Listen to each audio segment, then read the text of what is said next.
Writing Coder back again with another Scratch session.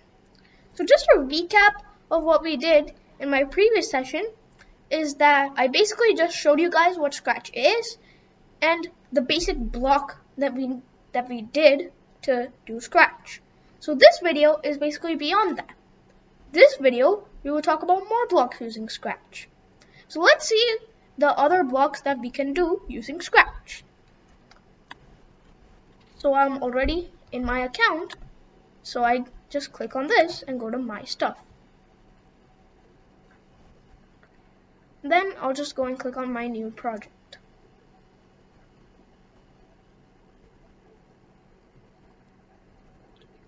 Okay, so first you have this.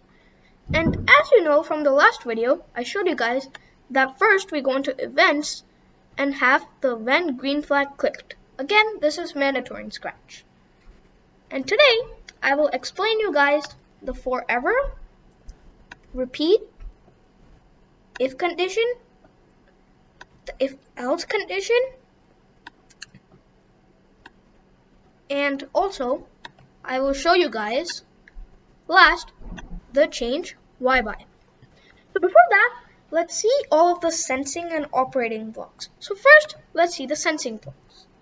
So in the sensing blocks, first we have the touching mouse pointer. So if your sprite is touching the mouse pointer, or we are seeing if our sprite is touching a color, or we're checking the distance from the sprite to the mouse pointer, or we can even ask what is your name or any question that we want, and then we can wait. And if we want a specific output, then we can also have the answer.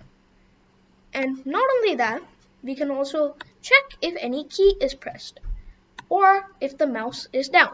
And if you want a specific mouse coordinate, then you have the mouse X and the mouse Y. And you can also go and set up some timers. And you can also go and reset a timer. And over here are some time units like the current year, day since 2000, or you can check the username of the user that is seeing your project. Next, in the operators blocks, the first thing you can see is that all of those are mathematical operations, such as plus, minus, multiplied by, and divided by. We can also pick a random number. And we can also check if a number is greater than some other number. We can check if a number is less than some other number. We can check if something is equal to that number. And then we can also have an AND, which checks if both of the values and arguments that we have pass and are true. Or we can have an OR condition, which is basically just checking if one of them is or both of them pass. And the NOT is checking if none of them pass. And not only that, we also have the remainder. We can also get the remainder of a number. We can round the number, and we can perform mathematical operations such as absolute value, square root, sine, and cosine. And then we have the variables. So what is a variable? Let's see that first. So over here, as you can see, there is a variable name and it's a box. So a box, of course, the usage of a box is storage. So there's the variable name, which is the box. And now I don't have any value currently. And now let's say if I put the ball in.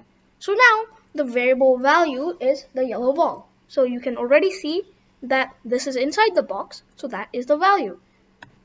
And you can also change your variable value, like let's say blue ball. So in short, a variable is basically some kind of a data, and you can store some values inside it, and you can also change them. So first we start off with the my variable. If you do not want this variable in Scratch, you can always right click on it and say delete the my variable variable. Then if you want to make a variable, then click on make a variable. So first, you have to enter in the variable's name. So let's say sprite. And then there are two options, whether it is for all the sprites in your game or it is for this sprite only. So whether it is for all of the characters or if it is only for your character. So those are the two options that you have there. And then you have the cloud variable. So what is a cloud variable? A cloud variable is basically a public shared variable that can also be saved permanently. So let's say there's an example of you are making a game and you wanted a high score. So again, your project is publicly shared. So you will have a cloud variable. Now you cannot use the for the sprite only option when you have a cloud variable. Now let's see the blocks that I had mentioned earlier. So in my last video, I had shown you guys the move 10 steps. So as you see the move 10 steps, it just moves the cat right and left. So basically, it just changes the X position. But what if we wanted to go up and down? Which means that it's changing the Y position. For that, we need the change Y by. So now, if I go and run my program, you see that now the cat is going up. And if we wanted to go down, we can say -10. And now the cat will go down. And we can also have an if condition. And as I mentioned in the sensing blocks, let's say if key space is pressed, then we will change Y by, let's say not -10, let's say +10. Now I run the program and I click on the space key. So why is this not working? That is because when we run the program, we're only executing the if condition once. We are not continuously checking for it. So that's why we need the forever. And also when you run the program, you can see that there's the yellow highlighted around it. So whenever the yellow is highlighted, that means that the program is executing. So you can see that now it works. And that is why we need a forever in some conditions.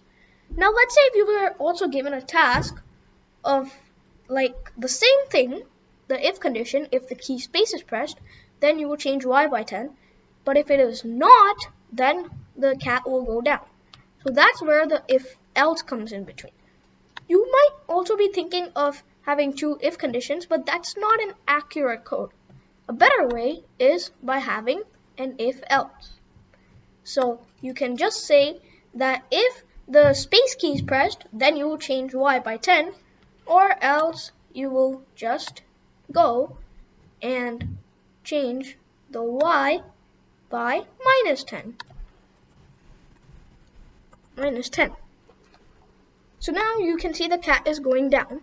So it went down. Now if I go and keep the cat up, back again, and run the program again, I'll press the space key. So I press the space key. So now you can see that the cat is going up. You can use this for some of your games that you have. It's also a good usage if you want to make a jumping program. And there's also the repeat block that we have. So for the repeat block, we can just repeat something multiple times. So let's say we keep in the repeat, but there's no point of keeping the forever when we have a repeat block. And let's say if you wanted to repeat something 10 times, originally you will say 10 times, but you can also change of how many times you want that program inside to execute. Now we have to perform a task inside. So let's say if we just go over here and say go to random position. Now if I run my program, you see that it happened very, very, very fast. So that's why we have to go in control and say wait, and then it's 1 second, but you can always go and change it. For example, 5 seconds. Let's keep it 1 second for now.